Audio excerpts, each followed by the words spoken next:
Hi everyone, and Dragon with you. So today we have two topics to discuss. The first one is a short overview of Legacy of the Great Ones, which I'll do it right now. Another one is Iris. So I'll show you my Iris, how I play her, and what results I managed to get with this character. Okay, so at Legacy of the Great Ones, as usual, we are able to get coins for our artifacts. Then flawless artifact chests, you can choose what exactly flawless part you need, and you can get 5 at each chest. Also, it's a nice choice if you need artifacts. You can get also chaos particles here, but I'm not sure if you need to spend so many emeralds. Well, it depends on you. Next we have Valkyries, so begin expeditions. 18 is required. Obviously most of players can do 6 a day, which is not super hard. Next we have open artifact chests, up to 12 artifact chests.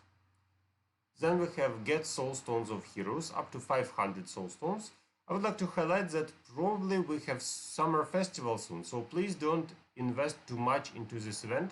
I mean soul stones, because you will be required to get 1000 later on. Next we have open chest in Outland, so I do my typical 12 a day strategy and hope to get 30, maybe 40, so we'll see according to the situation, but not 70 as required here. Next we have spending energy, so spend energy up to 13,000 energy. Okay, so that's what we need, and obviously I'll use this event to buff my Iris, because I'm working on her now and I would like to improve her. So first of all, Iris is not the most powerful character, even not like the secondary at her power, but anyway, I can play her on Arena, I can play her at Guild Wars because it's a strong character. So first of all, I'll show you her stats, what exactly she can do, and the fights with her. So that's what I wanted to show you about her stats. Also, we have some glyphs. I'm working on her magic attacks and intelligence and health, because she can't survive, unfortunately. Now she can't survive. Even with Oliver, she is still too weak. And her artifacts are in progress. You see that I really need this event to improve her artifacts. About Ascension, nothing special, so she has some bonuses from Ascension, yes, but her role branch isn't super buffed. So that's the stats for Iris, and now let me show you how I use her and my experience, why I decided to talk about it. So the reason was kind of hard guild wars, now we play against Titty Twister, and actually what happened was against Anti-Covid, the second in power on our server, I needed to do something, right? So to remove the opponent's heroes, I needed to try something. And also the opponent played two super annoying heroes for me. The first one is Aurora, because she has dodge buff, she just slows me down. And the second was actually Dante. So you see, we managed to win against a Dante team with Fenris, everything as usual. So with armor penetration, double armor penetration actually, which I really appreciate for Dante. Nebula's buff, so it's a huge Dante team. I understand that most of my characters are more powerful than the opponent anyway, but on the other hand, my test was, can Iris actually survive here? So you see that here I used Iris with Biscuit. Biscuit gives her armor, not much health, but with armor she managed to survive this fight. What happened here and why I wanted to show it. So actually the problem is we have double dodge from the opponent. You see that dodge from Dante is already here, then we have dodge from Aurora, and as a result my physical team will just may get stuck. So not to let it happen, I tried to use Iris. Iris brings a lot of pure damage into the front line. Also she is able to deal extra damage. Remember that she benefits from magic attack buffs, and also her pet deals physical damage. So with armor penetration that should also work. And you see that this team was destroyed pretty fast.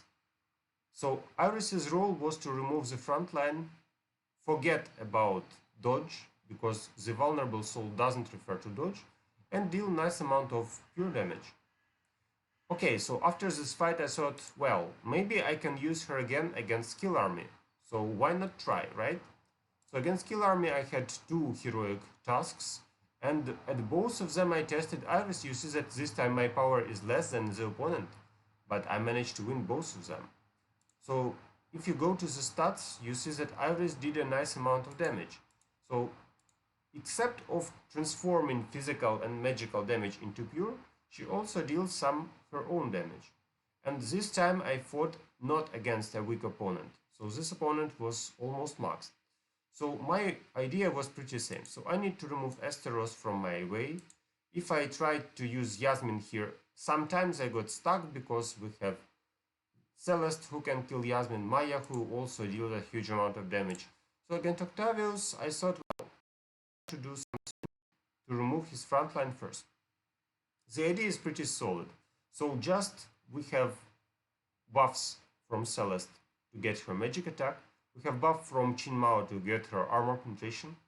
We also have two heroes, that's Celeste and Qing Mao, who hit the frontline pretty hard. And I used Biscuit here not to let enemy Celeste and Martha heal the opponent too fast.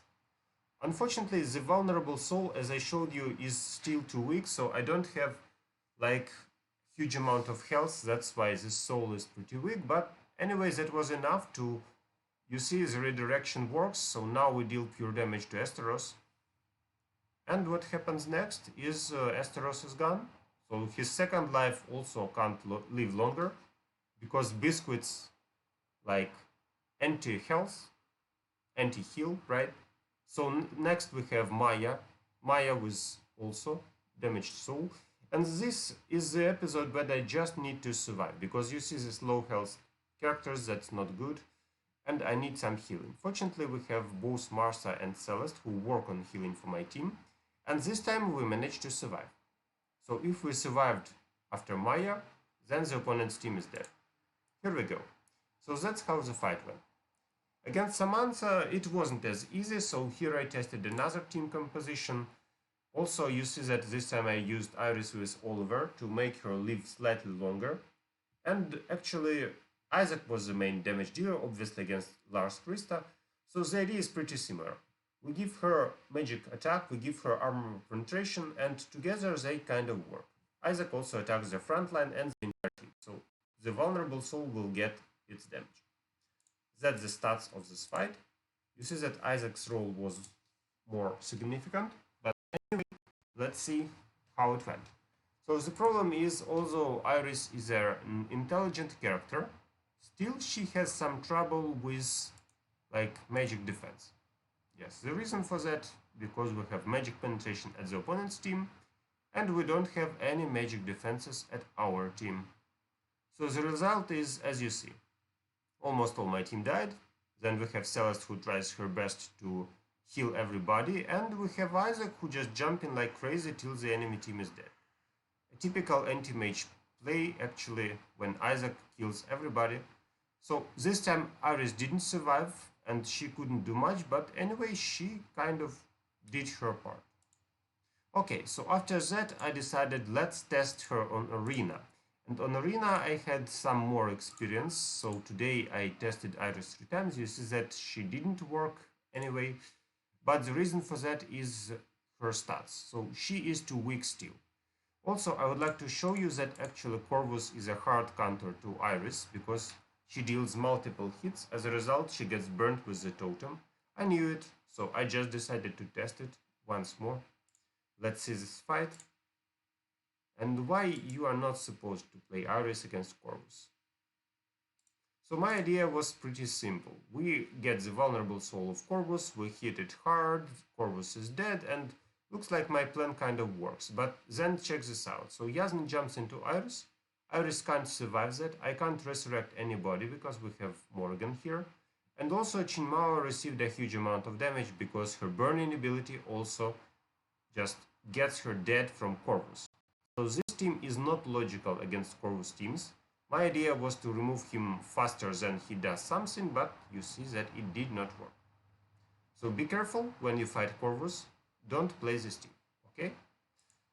Next we have a test against Goldrick. We had another problem of actually outdamaged. The idea was pretty similar. I wanted to remove Aurora. This time you see that Aurora is with Kane, so I will just die while trying to break through if I play Yasmin. And this time also I played Iris with Oliver, so I hope that she can survive. But the amount of damage was too high. Anyway, let's see what Iris managed to do.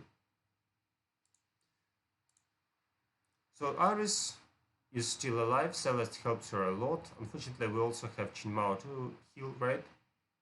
So Iris can heal herself, but she needs more stats, obviously. At the same time, we have the vulnerable Soul of Aurora, and I almost did it, but unfortunately Qing Mao's hits resulted into moving the soul away. As a result, we are fighting against Super-Aurora again, and she just ignores the entire my team. So that's the second problem of my team. When I play Qing Mao, she moves the vulnerable soul backwards, and that's kind of situation where I failed. So once again, we need more health, and we didn't need to move the soul. The second example. The third example. So what happened here? Here we also have Lars+Krista, Aurora, Celeste, Sebastian team. So pretty same idea, another Aurora with Kane. I just hate fighting such Auroras with my physical team, because my team just gets stuck every single fight. So let's see what happened here. So this time we had a problem of survival again. Also I play Isaac, but still we need just more survival for my characters. This time Celeste is being hit too hard. You see that we removed Aurora, so Iris played her role at this fight anyway. But this time we failed, so I probably could play Sebastian to remove the watermarks and the stats for you. So Iris can be played even at just middle power against super strong opponents. At the same time, keep in mind that you need to protect her, you need to heal her properly, and anyway, if you need to remove something, that Iris can help you. But I would still prefer to play her in manual, because we need to control when she activates, etc. Especially with Celeste, right? So I would like to have Celeste in heal mode, and that's how she works better. Okay, so my current opinion. You can test Iris at middle power against stronger opponents, but I would prefer to get it at manual control. Maybe you can try something at GuildWars, but please be really careful. Don't play with Corvus, don't try to move the soul backwards, so just play carefully and Iris can help you a lot. Okay, so thanks for watching, see you in my next videos, good luck to you.